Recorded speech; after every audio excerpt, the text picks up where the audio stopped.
Hello everyone, my name is Harshita and I welcome you to lesson number 5 of NMR course. Okay, 1H NMR हम लोग पढ़ रहे हैं. Last class में हम लोगों ने शील्डिंग का कंसेप्ट डिस्कस किया था.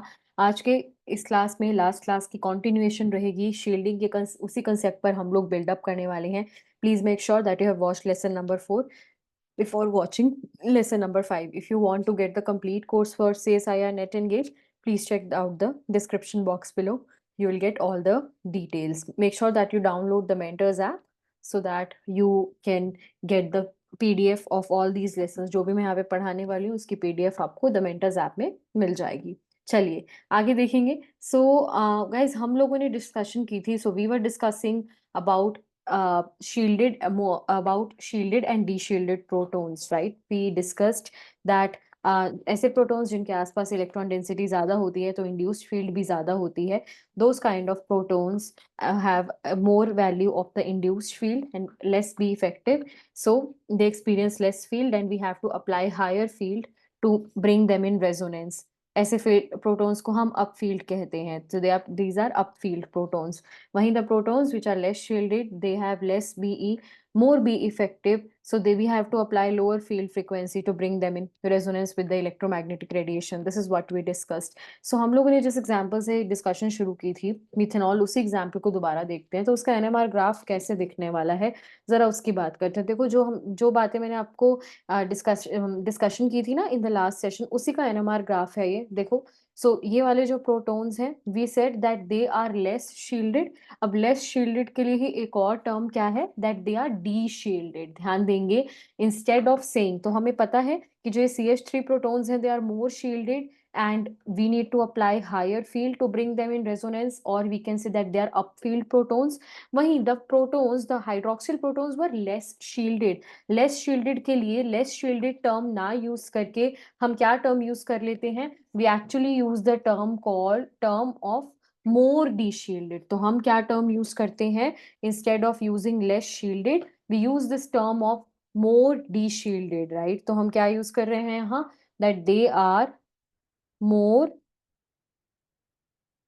de-shielded. क्या होते हैं, ज्यादा de-shielded होते हैं. Instead of saying less shielded we are saying they are more de-shielded. Okay, ठीक है. और आप देखो यहाँ पर on the x axis I have increasing magnetic field strength, right? क्योंकि हम लोगों ने पढ़ा था the for these we need to apply higher field, so that's why we have increasing magnetic field strength as we go from left to right. I hope ये graph आपको clear हो रहा होगा. ठीक है. अच्छा, ये 3 प्रोटॉन्स एक जैसे हैं तो इनका सिग्नल देखो हमें एक ही जगह पर मिल रहा है, राइट? अभी इसकी हाइट ज्यादा क्यों है? वैसे तो आपको शायद एक क्लियर रीजन समझ में आ रहा होगा कि यहाँ पे 3 प्रोटॉन्स का सिग्नल है तो इसकी वजह से इसकी हाइट ज्यादा है, बट मैं उसके बारे में बाद में बात करूंगी. Right now I am just talking about the location, right? Why I am getting this here and why I am getting this here, वो रीजन समझ में आया. Because I need to apply more magnetic field here to bring these in resonance, है ना? Shielded protons को resonance में लाने के लिए मुझे क्या करना पड़ता है, जो ज्यादा शील्डेड प्रोटॉन्स है I have to apply higher field to bring them in resonance. वहीं for deshielded protons I need to apply lower field. Now the next point is कि अब देखो हमारे पास, हम लोगों ने ये तो देख लिया कि अब हम हर बार ये तो एक दूसरे के कंपैरिजन में तो नहीं कहते रहेंगे ना कि इससे ज्यादा फील्ड, इससे कम field, right? If I have to tell that how much field I need to apply, तो समटाइम्स आई विल से कि अच्छा ठीक है, this is more deshielded, this is more shielded, but we need a reference point जिसके reference में हम बता सके, राइट? एक स्केल हमें बनाना पड़ेगा, राइट? तो अभी हम उसके बारे में ही बात करने वाले हैं. So the next thing that we are going to talk about is shift and chemical shift. Okay, तो अगली जो पॉइंट हमें है जिसके बारे में हमें बात करना है वो हमें पढ़ना है the concept of shift and chemical shift. Because हमें क्या करना है ना, हमें एक देखो क्या होता है कि हम लोग न्यू मेजर कर सकते हैं, right? We can actually measure nu. हम प्रिसेशनल फ्रीक्वेंसीज मेजर कर सकते हैं या बी नॉट मेजर कर सकते हैं, but we need a reference. हमें एक रेफरेंस पॉइंट चाहिए, राइट? ठीक है. उसी रेफरेंस के रिस्पेक्ट में अब हम अगला कॉन्सेप्ट पढ़ेंगे which is the concept of shift and chemical shift. Okay, the concept of shift and chemical shift, very important concept. We are going to use chemical shift, specially हम बहुत ज्यादा use करेंगे. ठीक है, तो देखेंगे यहाँ पे तो सबसे पहले हमें तो अब इसमें हमें क्या पढ़ना होगा, हमें क्या करना होगा, कोई एक पर्टिकुलर कंपाउंड ऐसा लेना होगा जिसके हाइड्रोजन्स के लिए हम लोग ये मेजर करें और उसको हम रेफरेंस ले लें, है ना। बहुत बार आपको पता, देखिए आपको, आपने देखा होगा हम केमिस्ट्री में, फिजिक्स में कैलिब्रेट करते हैं, एक जीरो लाते हैं और जीरो के रिस्पेक्ट में देखते हैं, राइट। तो यहाँ पे अगर मुझे, फॉर एग्जाम्पल आपने इलेक्ट्रोड्स पढ़े होंगे, इलेक्ट्रोड में हम जो potential H+ standard hydrogen electrode का होता है, H+H2 का होता है, उसके पोटेंशियल को हम जीरो लेते हैं और उसके रिस्पेक्ट में हम मेजर करते हैं कि what is the value of the E not which is coming out, है ना। इसी तरह से यहाँ पर कौन से कंपाउंड को यूज किया जाता है एज अ रेफरेंस, एक रेफरेंस के लिए किसको लिया जाता है, टेट्रामिथाइल सिलेन को लिया जाता है, ठीक है। क्यों क्यों लेना है हमें रेफरेंस, बिकॉज एक स्केल चाहिए हमें। अगर मुझे कहना है कि मुझे इसकी शिफ्ट कहाँ पर मिल रही है, अगर मुझे कहना है कि मिथेनॉल के हाइड्रोजन्स की शिफ्ट क्या है, राइट, तो शिफ्ट किसी के रिस्पेक्ट में मेजर करनी पड़ेगी, तो shift has to be measured in respect of some point. वो रेफरेंस पॉइंट हम क्या लें, उसके लिए हम क्या करते हैं, हम एक कंपाउंड लेते हैं which is called tetramethylsilane, okay. So write down, so tetramethylsilane जो है, right, so टेट्रामिथाइल silane, टेट्रामिथाइल silane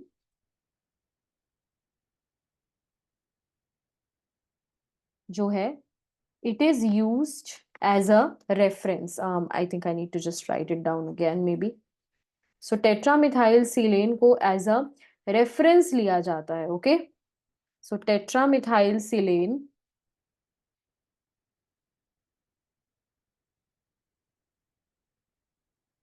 tetramethyl is used as a reference. तो इसे क्यों चूज किया जाता है अभी मैं आपको बताती हूँ, होता क्या है, कैसे करते हैं, विल सी, है ना। तो इसे क्या लिया जाता है, इसे एज अ रेफरेंस लिया जाता है, राइट, ठीक है। तो सिलिकॉन CH3 टेट्रामिथाइल सिलेन, सिलेन क्या होती है, SiH4 होती है। अगर मैं सारे हाइड्रोजन्स को मिथाइल से रिप्लेस कर देती हूँ तो ये बन जाती है टेट्रामिथाइल सिलेन, राइट।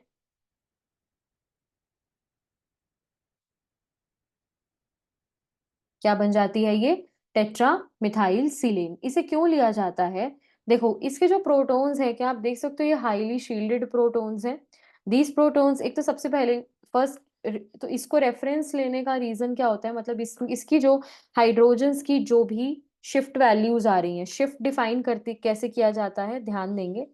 तो शिफ्ट डिफाइन किया जाता है the nu which is coming for hydrogen, nu हमने अभी देखा था ना कैसे कैलकुलेट होगी, minus nu which is coming for TMS। Tetramethylsilane को हम शॉर्ट में कैसे बोलते हैं, TMS, राइट। तो TMS की जो भी शिफ्ट होती है ना, उसको हम जीरो कर देते हैं, तो उसके रिस्पेक्ट में हम जो भी बाकी हाइड्रोजन्स होंगी उनको, तो TMS के हाइड्रोजन्स की जो शिफ्ट है, मान लो मैंने मेजर की nu, I measure nu for TMS, ठीक है, और जो भी वो आएगी उसको मैं जीरो कर दूंगी, और अब बाकी सारी फ्रीक्वेंसीज मैं किसके रिस्पेक्ट में मेजर करूंगी, with respect to tetramethylsilane. So this will be my standard. Why is it chosen as a standard और reference, let me tell you. So one of the reasons, the first reason is that it is chemically inert. ये जो टेट्रामिथाइल सिलेन होती है ये chemically inert होती है, okay, ठीक है। इट इज केमिकली इनर्ट होती है ये, ठीक है। ये सॉल्यूबल होती है बहुत इजीली और वॉलेटाइल होती है। सो it is chemically inert, soluble and volatile. So it's chemically inert, it's soluble and it is volatile. ये chemically inert है, soluble है और वॉलेटाइल है, राइट, ठीक है। जो नंबर ऑफ प्रोटॉन्स हैं वो काफी हाई हैं, देखो कितने सारे एक जैसे प्रोटॉन्स है ना, ये 3 3 3 3 12 प्रोटॉन्स जब एक सिग्नल देंगे, तो देखो ध्यान देंगे सिग्नल की जो इंटेंसिटी थी वो किस पर डिपेंड कर रही थी, नंबर ऑफ प्रोटॉन्स पे डिपेंड करती, कितने प्रोटॉन्स मिलके वो सिग्नल दे रहे हैं, 12। यहाँ पे 12 प्रोटॉन्स मिलकर सिग्नल दे रहे हैं, so number of protons are high, number of protons, जिनकी वजह से, तो ये जो हाइड्रोजन सब एक जगह सिग्नल देंगे, सबका केमिकल एनवायरनमेंट एक ही जैसा है ना, so the number of protons are high. So जो इंटेंसिटी होती है ना सिग्नल की, राइट, इंटेंसिटी जो है वो सिग्नल की वो काफी ज्यादा होती है। So the intensity is high, miss नहीं हो सकता इसका सिग्नल जो है, right. Next and the most important one, जिसकी वजह से एक्चुअली इसको लिया जाता है, उसका रीजन ये है कि ये प्रोटॉन्स क्या है, सिलिकॉन जो है ना कार्बन से भी कम इलेक्ट्रोनेगेटिव होता है, तो टीएमएस के जो प्रोटॉन्स हैं वो क्या है, हाईली। आपने देखा था जब ये वाले प्रोटॉन्स सिंपली मिथेनॉल में प्रेजेंट थे, एट दैट टाइम ओनली ये कितने शील्डेड थे। तो अब तो साथ में क्या लग गया, सिलिकॉन लग गया, और सिलिकॉन की इलेक्ट्रोनेगेटिविटी जो है वो लेस होती है कार्बन से। इलेक्ट्रोनेगेटिविटी जो होती है वो सिलिकॉन की ना लेस होती है कार्बन से। तो ऐसा भी नहीं है कि सिलिकॉन अपनी तरफ कोई इलेक्ट्रॉन्स खींचेगा, इसकी पास ही इस कार्बन के पास ही रहेंगे इलेक्ट्रॉन्स। ऐसे ही तो कहाँ किस तरफ रहेंगे इलेक्ट्रॉन डेंसिटी, इलेक्ट्रॉन डेंसिटी जो है, so if I have to show you, तो इलेक्ट्रॉन डेंसिटी जो है, just give me a second, और पोलैरिटी, तो किसकी इलेक्ट्रोनेगेटिविटी ज्यादा है, सिलिकॉन की। तो इलेक्ट्रॉन डेंसिटी किसकी तरफ कॉन्सेंट्रेटेड रहेगी, कार्बन की तरफ, यहाँ ऐसे कार्बन की तरफ कॉन्सेंट्रेटेड रहेगी। तो जो इलेक्ट्रॉन डेंसिटी होती है वो काफी ज्यादा होती है around these hydrogens. That is why ये जो प्रोटॉन्स है टेट्रामिथाइलसिलेन के, जिसको हम टीएमएस प्रोटॉन्स भी कहते हैं, जो टीएमएस प्रोटॉन्स हैं दे आर हाईली शील्डेड, ये बहुत ज्यादा शील्डेड है। मोस्ट ऑफ द प्रोटॉन्स जो है ना उनकी शील्डिंग जो होती है, most of the protons in chemistry वो इससे तो कम ही शील्डेड होते हैं जितने ये होते हैं। तो इसलिए देखो, अगर इससे लेस, अब ध्यान दो, अगर मोस्ट ऑफ द प्रोटॉन्स इससे लेस शील्डेड हैं तो वो लेफ्ट हैंड साइड पे मिलेंगे। तो इसको मैं ये मान सकती हूँ कि ऑलमोस्ट ये जो है हमें यहाँ पर अगर इसका सिग्नल मिलता है और इसको मैं जीरो कहती हूँ, तो बाकी सब सिग्नल्स मुझे कहाँ मिलेंगे, लेफ्ट हैंड साइड पर मिलेंगे, बिकॉज बाकी most of the it is very highly shielded. जब मैं लेफ्ट की बात करती हूँ तो क्या होंगे, उतने ही प्रोटॉन्स क्या होंगे, डी शील्डेड। तो मोस्ट ऑफ द प्रोटॉन्स जो है ना ऑर्गेनिक प्रोट केमिस्ट्री में जो आपके हाइड्रोजन्स होते हैं, most of them absorb down field as compare to the TMS signal. तो टीएमएस के लेफ्ट की तरफ डाउन फील्ड ऑब्जॉर्ब, या सिंपली डाउन फील्ड ऑब्जॉर्ब मतलब ये जिस फील्ड पर भी टीएमएस अब्जॉर्ब करेगा उससे कम ही फील्ड पर, इस तरफ देखो फील्ड स्ट्रेंथ इंक्रीज हो रही है, बाकी सारे प्रोटॉन्स इससे, ऑर्गेनिक प्रोटॉन्स लेस फील्ड पर ऑब्जॉर्ब करेंगे। ये मैक्सिमम फील्ड है जो मुझे ऑर्गेनिक में अप्लाई करनी पड़ेगी to get the protons in resonance. एक ये सबसे बड़ा रीजन है टेट्रामिथाइलसिलेन को चूज करने का, क्योंकि प्रोटॉन्स बहुत ज्यादा शील्डेड है, मैक्सिमम फील्ड स्ट्रेंथ इसमें लगानी पड़ेगी मुझे। इस पर्टिकुलर फील्ड स्ट्रेंथ से कम फील्ड स्ट्रेंथ पे ही मुझे बाकी सब प्रोटॉन्स के सिग्नल मिल जाएंगे ऑर्गेनिक केमिस्ट्री में जो भी प्रोटॉन्स होते हैं, ठीक है। So what am I trying to say here is basically कि टीएमएस प्रोटॉन्स जो हैं दे आर हाईली शील्डेड, ठीक है। इसी वजह से ये रेजोनेंस में they resonate at the highest magnetic field, मतलब ये सबसे ज्यादा मैग्नेटिक फील्ड पे यही रेजोनेट करेंगे, बाकी सबके लिए इससे कम फील्ड ही रिक्वायर्ड होगी to bring them in resonance. So they resonate at highest magnetic field, okay, they come in resonance or they resonate at highest magnetic field, they resonate at highest magnetic field. बाकी सब protons इससे कम field में ही resonance में आ जाएंगे। तो हम क्या कहते हैं कि मोस्ट ऑफ द प्रोटॉन्स, ये यहां पर कहीं लाई करेगा TMS. Most of the organic protons bearing, सिर्फ थोड़े बहुत एक्सेप्शंस हैं, वो एक्सेप्शंस में हमें जाने की जरूरत नहीं है, आप जाके रीड कर सकते हो इंटरनेट पे। But most of the protons जो हैं ऑर्गेनिक में वो इससे कम फील्ड स्ट्रेंथ पर ही अब्जॉर्ब, उनकी रेजोनेंस मिल जाएगी। मोर ऑर्गेनिक प्रोटॉन्स, इसलिए हम कहते हैं कि जो ऑर्गेनिक केमिस्ट्री में खासकर जो प्रोटॉन्स हैं, जो आप अभी right now we are studying organic only, तो ऑर्गेनिक प्रोटॉन्स जो हैं, organic chemistry, right down, organic protons absorb down field, यानी टू द लेफ्ट ऑफ, जहां पे भी हमें टीएमएस का सिग्नल मिलेगा उससे लेफ्ट में मिलेंगे मुझे बाकी सारे जो भी कंपाउंड्स हैं उनके हाइड्रोजन्स के सिग्नल्स। ऑर्गेनिक प्रोटॉन्स अब्जॉर्ब, आप एक ही, अब देखो, अब आप इसे अब्जॉर्ब डाउन फील्ड कह लो, टू द लेफ्ट ऑफ कह लो, आपको माइंड में समझ आना चाहिए कि इसे डाउन फील्ड क्यों कहा जा रहा है, because I need to apply lesser field to bring the other hydrogens into resonance as compare to TMS, okay. So organic protons write down absorb, organic protons absorb down field. इन सभी pointers को अच्छे से notes कर लो, notes अच्छे बना लोगे तो रिवीजन करते टाइम इजी रहेगा, okay.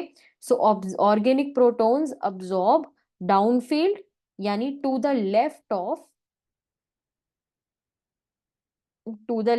Of the TMS signal. TMS का जो जहां पे भी हमें सिग्नल मिलता है उसके लेफ्ट में ऑर्गेनिक प्रोटॉन्स जो है ना वो अब्सॉर्ब करते हैं। ओके, ऑर्गेनिक प्रोटॉन्स जो हैं दे अब्सॉर्ब डाउन फील्ड यानी to the left of the TMS signal. Okay, I hope it is clear. ठीक है, और जितने भी 12 के 12 प्रोटॉन्स हैं, क्योंकि इन सबका केमिकल एनवायरनमेंट एक जैसा है, तो all of them appear at the same position. ये सारे के सारे प्रोटॉन्स जो हैं दे appear at the same position, right.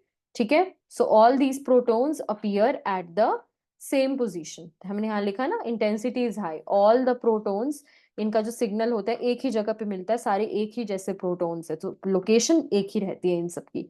So all protons absorb at the same position। जितने भी ये प्रोटॉन्स हैं ये सब एक ही पोजीशन पर अब्सॉर्ब करते हैं। ओके, एक सिग्नल देते हैं, इंटेंस सिग्नल होता है कि 12 के 12 प्रोटॉन्स एक ही जगह पर एक ही पर्टिकुलर फील्ड पर ये लोग अब्सॉर्ब करेंगे। आई होप इट इज क्लियर। तो शिफ्ट जो होता है that is new of hydrogen minus the nu of TMS. Okay, now let us div. तो अब क्या होता है केमिकल शिफ्ट, ये बहुत इंपॉर्टेंट है, ध्यान देंगे। सो केमिकल शिफ्ट क्या होती है, इट इज मेजर्ड इन, ध्यान से देखेंगे। तो हमने क्या कहा, शिफ्ट क्या है, शिफ्ट है कि टीएमएस से हमें कितने डिस्टेंस पर ये प्रोटॉन का सिग्नल मिला है। शिफ्ट, अगर टीएमएस का सिग्नल यहाँ मिल रहा है और एक जो प्रोटॉन है उसका सिग्नल यहाँ मिल रहा है, तो ये जो डिस्टेंस होगा ये क्या होगी, this will be the shift value. ध्यान देंगे, शिफ्ट क्या होती है दोबारा से देख लेंगे। Shift is the distance down fielded from TMS, right. ठीक है, शिफ्ट डाउन फील्डेड फ्रॉम या डिस्टेंस टीएमएस से मुझे कितनी लेस फील्ड पे सिग्नल मिल रहा है दूसरे जो कंपाउंड्स हैं। तो टीएमएस का सिग्नल जो भी मिलता है उसको हम जीरो कर देते हैं, उससे कितना लेफ्ट पर I am getting the signal of other protons, that is shift. Okay, तो shift is this. Now chemical shift क्या है, जब मैं इस शिफ्ट को डिवाइड कर देती हूँ स्पेक्ट्रोमीटर फ्रीक्वेंसी जो बी नॉट है ना, जिसको हम मेगाहर्ट्ज में लेते हैं, अगर मैं स्पेक्ट्रोमीटर फ्रीक्वेंसी यानी बी नॉट को मेगाहर्ट्ज में यहाँ पे ले लूं, तो that becomes my chemical shift. ठीक है, तो क्या बेसिकली क्या होता है, ध्यान देंगे, ये जो शिफ्ट है ना, शिफ्ट क्या था, न्यू ऑफ हाइड्रोजन है ना, ध्यान देंगे। Shift is basically nu of hydrogen minus nu of TMS, ये शिफ्ट है, right. If I have to write it down, shift is the nu of hydrogen minus nu of TMS. और हमें पता है न्यू जो है वो हमने लिखा था gamma H cut divided by B naught पर डिपेंड करती है, राइट। यही थी gamma H cut divided by B naught, right. We discuss this gamma H, sorry gamma, so sorry, इसका फॉर्मूला दोबारा लिख लो। सो न्यू हमने जो लिखा था वो हमने लिखा था gamma by 2 pi B naught, है ना, gamma by 2 pi B naught इस पर। नाउ ये जो थी ना, ये स्पेक्ट्रोमीटर की फ्रीक्वेंसी पर डिपेंड करती है। अब मैंने मान लो एक स्पेक्ट्रोमीटर ऐसा लिया 500 मेगाहर्ट्ज की फ्रीक्वेंसी का, और सपोज एक स्पेक्ट्रोमीटर था वो 200 मेगाहर्ट्ज की फ्रीक्वेंसी का था, तो शिफ्ट तो अलग अलग आ जाएंगी ना एक सेम कंपाउंड के हाइड्रोजन्स के लिए, depend because they are depending upon B naught. तो उस चीज को एलिमिनेट करने के लिए, तो शिफ्ट जो ये है, शिफ्ट जो है दे आर डिपेंडेंट, है ना, shifts are what, dependent on, इसे क्या बोला जाता है बी नॉट को, spectrometer frequency. Okay, shifts are dependent on, ध्यान देंगे, the frequency of the spectrometer। shifts are dependent on, shifts are dependent on spectrometer frequency। shifts किस पे डिपेंड करती हैं, स्पेक्ट्रोमीटर की फ्रीक्वेंसी पर डिपेंड करती हैं। So shifts are dependent on spectrometer frequency. तो अब बट वी वांटेड समथिंग जो कि स्पेक्ट्रोमीटर की फ्रीक्वेंसी के इंडिपेंडेंट रहे, सो दैट मैं 500 मेगाहर्ट्ज का स्पेक्ट्रोमीटर लूं या 200 मेगाहर्ट्ज का स्पेक्ट्रोमीटर लूं, मैं कह सकूं कि अगर मेरे पास ये पर्टिकुलर कंपाउंड है तो मैं उसके, बिकॉज क्या होगा, ये हाइड्रोजन है, suppose this hydrogen I have, तो ये हाइड्रोजन का 200 मेगाहर्ट्ज स्पेक्ट्रोमीटर में मुझे कुछ अलग न्यू मिलेगा, राइट। एंड 500 मेगाहर्ट्ज के स्पेक्ट्रोमीटर में मुझे कुछ अलग न्यू मिलेगा, राइट। टीएमएस तो चलो ठीक है, हम टीएमएस के सिग्नल को जीरो कर देंगे, बट अगेन न्यू जो है वो डिपेंड कर रहा है बी नॉट पे, और बी नॉट अलग अलग स्पेक्ट्रोमीटर फ्रीक्वेंसीज के लिए डिफरेंट रहेगा।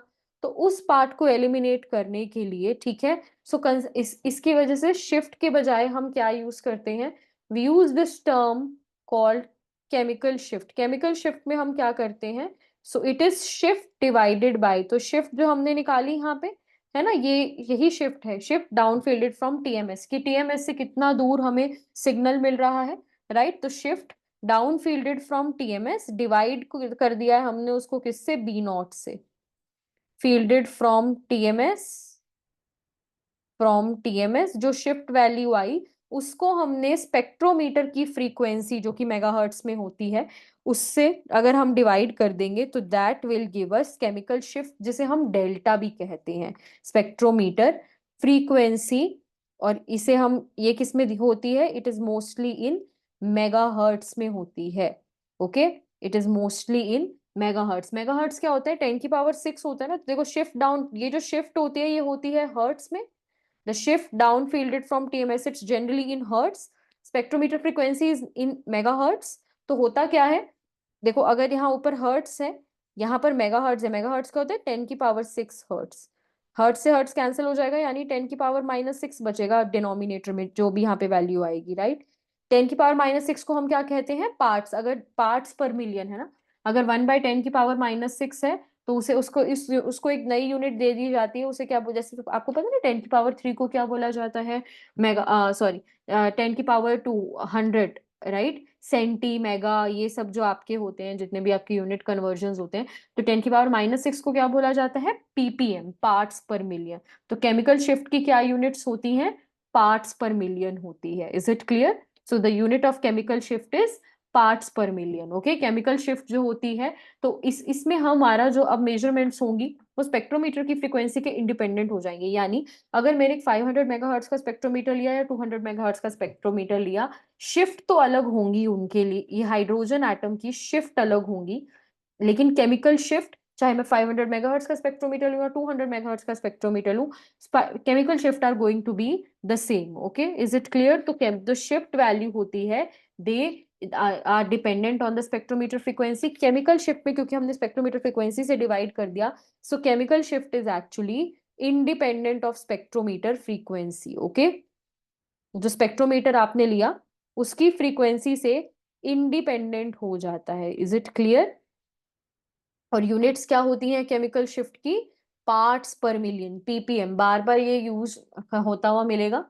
Is it clear? समझ में आ रहा है? ठीक है। तो सिंपल सिंपल शब्द में बोलूं तो लेफ्ट में जो होते हैं ये कम फील्ड में भी सिग्नल दे देंगे, जैसे जैसे हम राइट में जा रहे हैं हम फील्ड बढ़ा रहे हैं, तो जो भी प्रोटॉन्स होंगे इस तरफ के वो शील्डेड होंगे। ये वाले जो प्रोटॉन्स हैं, ठीक है, जितने लेफ्ट, ध्यान देंगे जितना लेफ्ट में होगा एनएमआर के ग्राफ में, जितने ज्यादा लेफ्ट में होंगे ये वाले प्रोटॉन्स क्या होंगे, डी शील्डेड होंगे, है ना। ये लेसर बी नॉट पर भी हमें, या lesser applied magnetic lesser field strength पर भी सिग्नल दे देंगे। वहीं जो ये राइट हैंड साइड में जो प्रोटॉन्स हैं, दे आर मोर शील्डेड, वो क्या होंगे, ज्यादा शील्डेड होंगे। इनके लिए मुझे ज्यादा फील्ड लगानी पड़ेगी to bring them in resonance, and that is why these protons are called up field. ठीक है, टीएमएस जो होता है उसको रेफरेंस, क्योंकि टीएमएस के हाईली शील्डेड प्रोटॉन्स हैं, most of the protons TMS के लेफ्ट में, तो इसलिए उसे कहते हैं कि टीएमएस से डाउन फील्ड पर हमें मिलेंगे बाकी सिग्नल्स, राइट। इसीलिए बोला जाता है। तो ये टर्म्स में खुद को कंफ्यूज नहीं होने देना, चाहे तो जो मैं बोल रही हूँ उसको बार बार प्ले करके सुनना है, बट इंपॉर्टेंट है ये टर्म्स। डाउन फील्डेड का मतलब क्या है, डी शील्डेड का मतलब क्या है, क्योंकि ये टर्म्स आपने शायद पहले ना सुनी हो अगर एनएमआर फर्स्ट टाइम पढ़ रहे हो तो। शील्डेड का मीनिंग क्या है, अप फील्ड का मीनिंग क्या है, कोई आपसे पूछे अगर इंटरव्यू में तो आपको रट्टे नहीं मार के जाने आगे। देखो अ, अ, अगला पार्ट जो है वो बहुत सिंपल होगा, बस आपको शिफ्ट्स पता होंगी, आप आइडिया, आप मॉलिक्यूल्स आइडेंटिफाई कर पाओगे, but this is the part which is more important. For example अगर आपसे कोई पूछता है कि अगर प्रोटॉन शील्डेड है तो हमें अप फील्ड क्यों मिलता है, अगर प्रोटॉन शील्डेड है तो why we get its signal up field, तो हमें पता होना चाहिए कि अगर शील्डेड है that means the B E is higher, अगर बीई हायर है तो the B effective will be lower, and that's why we will have to apply more field to bring it in resonance, and that is why it is called upfield. So you should have answers and explanations to the questions, these kind of questions ऐसे interviews में भी पूछे जाते हैं इसी तरह के basic questions. तो आपको ये सब पता होना चाहिए कि अगर कोई फील्ड टीएमएस से डाउन फील्ड का क्या मतलब है, कि टीएमएस का प्रोटोन हमें जिस भी बी नॉट पे मिलेगा उससे कम फील्ड पर ही मुझे बाकी protons, most of the organic chemistry में जो प्रोटोन्स होते हैं वो उनका सिग्नल मिल जाता है। Is it clear? ठीक है, तो अप फील्ड का क्या मतलब होता है? Towards the right hand side of the, तो अगर मैं बात करती हूँ यहाँ पे up field, so up field is basically towards the right hand side of the spectrum, right. Up field क्या है? Towards the right of the spectrum. वही डाउन फील्ड क्या है? अप फील्ड क्या है? It is towards the right of the spectrum. वहीं down field क्या है? Towards the left of the spectrum. It means towards the left of the spectrum. Okay.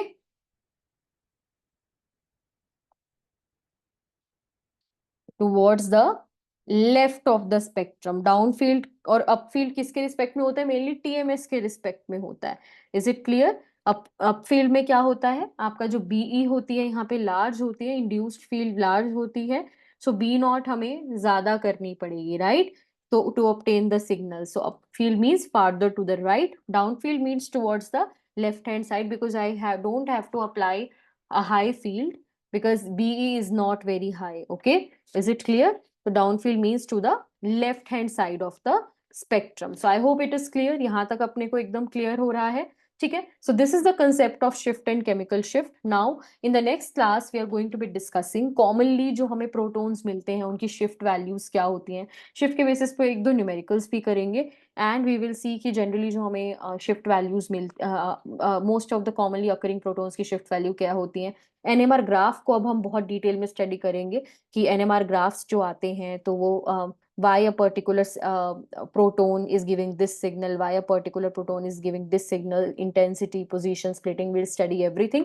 But this is a very important, यहाँ तक ना बहुत fundamental part था। इसके आगे मैं कहूंगी कि अब हम थोड़े एप्लीकेशन पार्ट की तरफ मूव कर रहे हैं। This part is a very fundamental part, so make sure that you understand this part well. इस पार्ट को अच्छे से समझना, इसको अच्छे से नोट डाउन करना क्लियरली। चाहो तो बुक में पढ़ सकते हो, बुक रेफरेंस क्लेडन है, आप क्लेडन में इसको पढ़ सकते हो, but this is a very important concept shift and chemical shift का, और इसको समझना बहुत जरूरी है। स्पेशली ये जो टर्म्स हमने पढ़ी हैं, एकदम से जब आपके सामने कोई डी शील्डेड बोले, डाउन फील्ड बोले, अप फील्ड बोले, उसका मीनिंग आपको समझ में आना चाहिए। That is very very important, ठीक है। So I see you all in the next class everyone.